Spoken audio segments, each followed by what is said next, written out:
First, we'll start with the basics. The TASER devices use a replaceable cartridge that contains the probes, wires, and nitrogen propulsion system, allowing you to reload everything needed to fire another shot. And the TASER cartridges are reversible, so they can go in either way. One important word on cartridges: be sure you never place your fingers in front of the cartridge doors. When loading, hold the cartridge by the buttons on the sides. When unloading, do the same. Note, if you are unloading a fresh, unfired cartridge, the release buttons will be much stiffer than after the cartridge has been fired. This is because the wires inside the cartridge hold the cartridge release tabs firmly in place, which helps keep the cartridge locked firmly in place through the firing process. If you have any difficulty in removing the cartridge by simply pressing on the buttons with one hand, try using this two-handed technique. While making sure the safety is in the unarmed position, hold the unit with the cartridge facing in a safe direction. Then, using two hands, press with both thumbs on either side of the release buttons to remove the cartridge. TASER devices also have a powerful backup defense system. If the probes miss the target, they can be used in contact stun mode by touching the front of the device to the intended target and discharging the electric impulses into them. Because the front of the TASER device has live electrodes for this contact stun feature, it is important that you keep your fingers away from the front of the device at all times, whenever the TASER is armed. The TASER systems are not classified as a firearm and can be carried in over 40 states without special permit. Check your state and local laws for details. Even though the TASER devices are designed as safer personal defense alternatives, they are powerful weapons and must be handled cautiously and with respect. For safety purposes, handle the TASER device as you would handle a firearm and follow these basic safety guidelines. Never point the TASER device at anything you don't intend to shoot. Do not power up the TASER device until pointed in a safe direction. This would typically be towards the intended legally justifiable target. Never place your finger in the trigger unless lawful firing is imminent. Do not shine the laser sight into anyone's eyes, including animals. Laser light can cause eye damage if directed into eyes for prolonged periods of time. Avoid aiming the TASER device toward anyone's eyes or face. Probe shot into the eyes can cause serious injuries. Never place your hand in front of the TASER cartridge or cartridge bay, especially when changing the cartridge.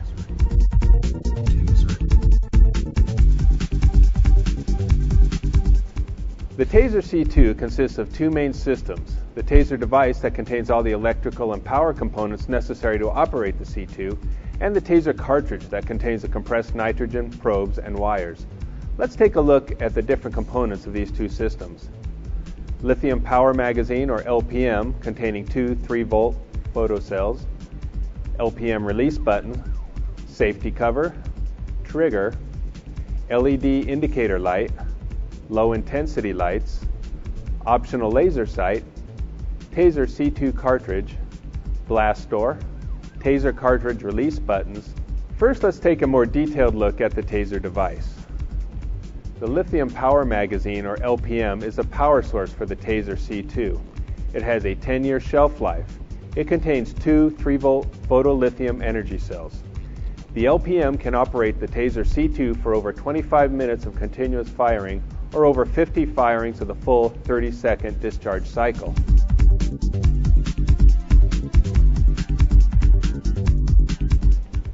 Power down the C2 by placing the safety cover in the closed position. Remove the TASER cartridge if there is one in place. Always make sure your TASER device is not loaded with a cartridge before changing the LPM. Depress the LPM release buttons. Remove the LPM and immediately replace it with a new LPM. At this point, we are going to get ready to activate your C2. Once your TASER C2 is activated, it can emit electrical current discharge, TASER pulses, when you touch the trigger. These pulses will fire a cartridge if one is loaded. Hence, we want to make sure you have unloaded your C2 before attempting activation. Verify that your C2 is unloaded and that the cartridge bay in the front of the device is unloaded. The electrical pulses emitted from the TASER C2 not only fire the cartridges, but they can deliver an electrical stun to anyone who comes in contact with the front of the TASER C2. As a matter of safe practice, make sure you keep your fingers and any other body parts away from the front of the TASER C2 anytime the safety cover is back in the armed position. You can tell that your TASER C2 has not yet been activated because the LED indicator will be red when you pull back the safety slide. Here are what the different LED indicator codes are. Red indicates the TASER C2 is locked and cannot be activated until you complete a background check and enter the activation code. A flashing red light will indicate an error when you are entering the activation code. Either you entered the wrong code or you entered a digit greater than 9 in which the system cannot accept. The LED will flash green when you have successfully entered the activation code. It will flash for 30 seconds, during which time you cannot fire the unit. This is a safeguard against accidental activation after you have entered the activation code.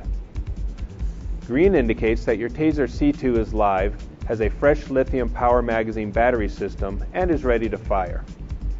Yellow indicates that your TASER C2 is live, but the lithium power magazine battery system is getting low and needs to be replaced. Your system should still fire, but it would be prudent to replace the LPM battery with a new one as soon as you can.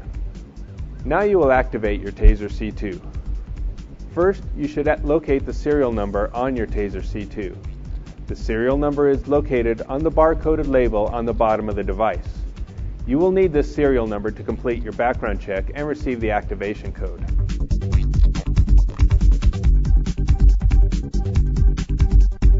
In addition to the serial number of your TASER device, you will need your Social Security number and will need to provide the last 4 digits along with your full name for identification purposes. Go online to taser.com to complete your background check. If you cannot get online, you can call this toll-free number. We recommend using the online activation as it includes step-by-step instructions. Please pause this video while you complete the background check. Hit the play button when you have received your activation code and are ready to continue.